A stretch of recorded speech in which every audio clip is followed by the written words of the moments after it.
আশা ছাড়িনি, আশা কি আর ছাড়া যায়? তবু মানে হারুক, সম্মানজনকভাবে হারুক। মুশফিকুর রহিমের বাসার কাছেই পারি আমাকে। এই মানের খেলা খেলে কিন্তু ওয়ার্ল্ড কাপ আশা করা যায় না। ওরা যেখানে 365 করেছে, আমরা অবশ্যই সেটাকে চেঞ্জ করা উচিত ছিল, অথবা কাছাকাছি যাওয়া উচিত ছিল। ভাই অনুভূতি নাই খেলা দেখার। আমাদের ক্যাপ্টেন যে খেলা দেখাইলো ভাই, আর কি সেখানে কি খেলা দেখি ভাই, হতাশ। এখান থেকে আসলে খুব বেশি আশা করা যায় না। তামিমকে আমরা মনে করি যে একটা নোংরামির মাধ্যমে তাকে বাদ দেওয়া হয়েছে, যেটা দরকার ছিল না। খেলা যেমন এক্সপেকটেশন ছিল, এখন তো আর ভালো লাগতেছে না আসলে।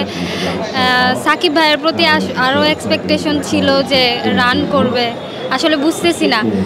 মিরাজ ভাইও ওরকম এক্সপেকটেশন ফুলফিল করতে পারি নাই, আসলে জানি না কি হবে।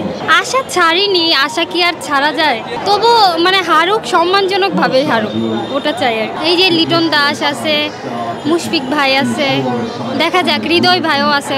খেলা দেখতেছি আজকে ইংল্যান্ড আর বাংলাদেশের খেলায় আমাকে ভালো। আমরা বাংলাদেশ না, বাংলাদেশের খেলা আমি দেখি ডেলি। বাংলাদেশ তো জেতারই ভাব, সেভাবেই তো বোঝা যাচ্ছে।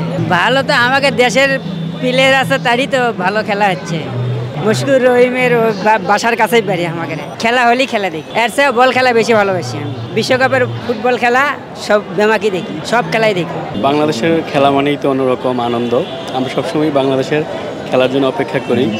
তবে আমার মনে হয় যদি তামিম ইকবাল থাকতেন, আমাদের এই আনন্দের মাত্রাটা অনেক বেশি হতো এবং আমরা হয়তো ম্যাচে আরও ভালো অবস্থানে থাকতে পারতাম। তামিমকে আমরা মনে করি যে একটা নোংরামির মাধ্যমে তাকে বাদ দেওয়া হয়েছে, যেটা দরকার ছিল না। অবশ্যই আমরা মনে করি তামিম বাংলাদেশ দলের প্রাণ, জান, আমাদেরও জান। তো সে থাকলে অবশ্যই অনেক ভালো কিছু হতে পারতো। এখান থেকে আসলে খুব বেশি আশা করা যায় না।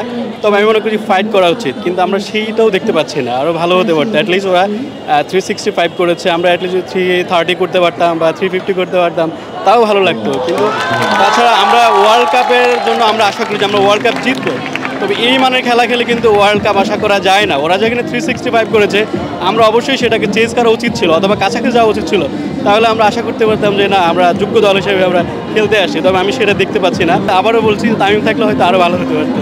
আমি এখান থেকে খেলা দেখতেছি, এটা আমার কাছে মানে মাথা যে জিতে যায় বাংলাদেশ আজকা, তাহলে অন্যরকম একটা রেকর্ড করে দিব। জানি না, আল্লাহ পাকের ইচ্ছা।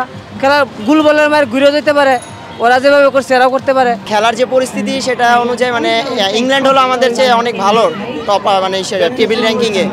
সো বাংলাদেশ খারাপ খেলছে বলতে টপ ওটা দাঁড়াতে পারে না প্রতিবারের মতো। সো এই জায়গা থেকে খারাপ লাগছে, but we are support Bangladesh. বর্তমানে লিটনের ব্যাটিংটা ভালো লাগছে, কারণ হলো আমরা লাস্ট ম্যাচও দেখছি যে ওই ভালো ব্যাটিং করতে পারেনি, বাট এখন খুব সুন্দর মানে ডিপেন্ডেবলভাবে একটা ব্যাটিং করতেছে, এটা খুব ভালো লাগছে। আশাবাদী বলতে যে খেলার পরিস্থিতি বাংলাদেশ জেতার চান্স খুবই কম, যেটা টু বি অনেস্ট, বাট আমরা চাই একটা ভালো একটা ফাইট দিই, এটাই আমাদের কাছে চাওয়া।